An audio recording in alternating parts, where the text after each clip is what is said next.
Assalamualaikum warahmatullahi wabarakatuh. Saya Bagus Adrianto Kusuma dari kelas 12 IPA 6 nomor absen 8. Di sini saya akan menyampaikan materi teknologi komunikasi dan informasi untuk materi ujian praktek sejarah wajib saya. Antara teknologi komunikasi dan informasi saling berkaitan dan tidak dapat dipisahkan. Teknologi komunikasi adalah segala sesuatu yang berkaitan dengan penggunaan alat bantu untuk memproses atau mentransfer dari satu perangkat ke perangkat lainnya. Sedangkan teknologi informasi adalah segala sesuatu yang berkaitan dengan input, proses, dan output dalam sebuah pemrosesan informasi. Radio di Indonesia dimulai sejak masa penjajahan Belanda. Siaran pertamanya pada tanggal 16 Juli 1925 yang bernama Batavia's Radio Vereniging atau BRV di Batavia atau Jakarta Tempo dulu.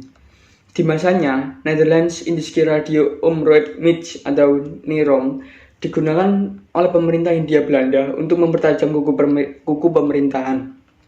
Masa penjajahan Jepang, pemerintah Jepang menguasai semua radio siaran swasta yang ada. Berbagai program siaran diarahkan untuk membentuk propaganda Perang Asia Timur Raya. Pada masa penjajahan Jepang, porsi siaran sosial budaya mendapatkan porsi terbesar dalam materi siaran. Tanggal 14 Agustus 1945 adalah hari yang sangat bersejarah bagi bangsa Indonesia karena pada tanggal tersebut Jepang menyerah tanpa syarat kepada sekutu. Tanggal 17 Agustus 1945, Bung Karno dan Bung Hatta atas nama bangsa Indonesia memproklamirkan kemerdekaan bangsa Indonesia.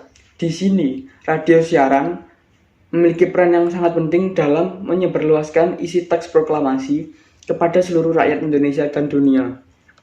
Pada masa reformasi, radio juga tidak luput dari pergeseran peran. Jika pada awalnya radio hanya berkutat sebagai media hiburan, maka seiring dengan dibukanya keran kebebasan pers dan kebebasan berekspresi, peran radio mulai bergeser, tidak hanya sebagai media hiburan, melainkan juga sebagai media informasi.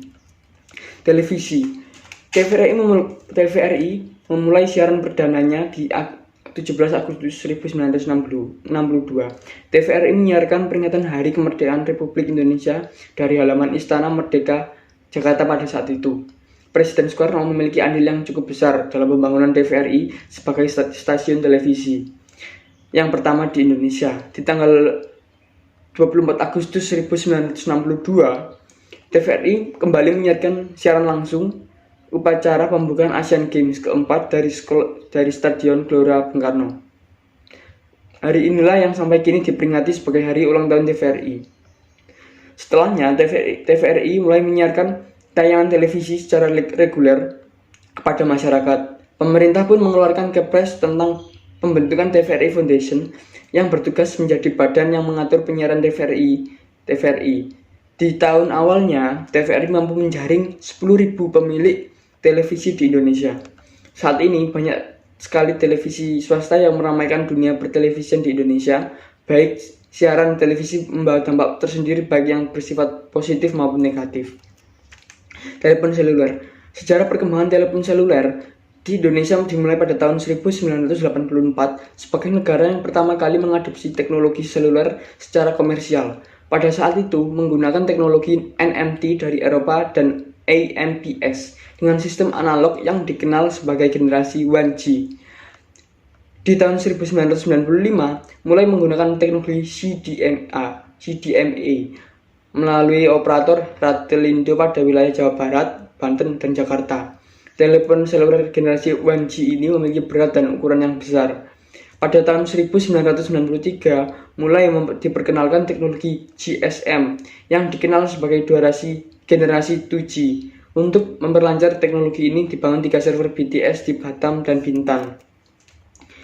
Di tahun 1995, Telkomsel berdiri sebagai operator GSM yang kedua dan disusul oleh XL Axiata sebagai operator GSM ketiga pada tahun 1996. Di tahun 2008, teknologi telepon seluler semakin canggih dengan penemuan generasi 4G.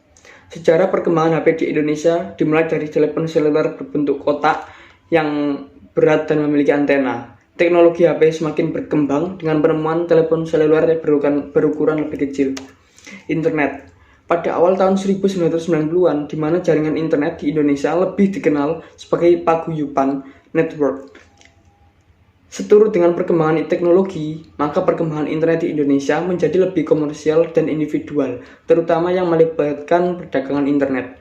Sekitar tahun 1994, beroperasi Indonet yang merupakan ISP komersial pertama di Indonesia.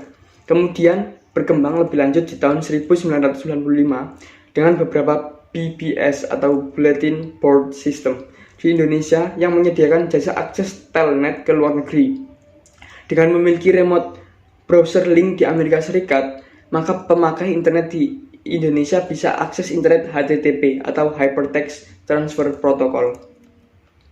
Bukti perkembangan internet. Yang satu, dengan berpandukan search engine yang disediakan oleh Google dan Yahoo, pengguna di seluruh dunia mempunyai akses internet serta memperoleh penyajian hasil pencarian yang berkualitas.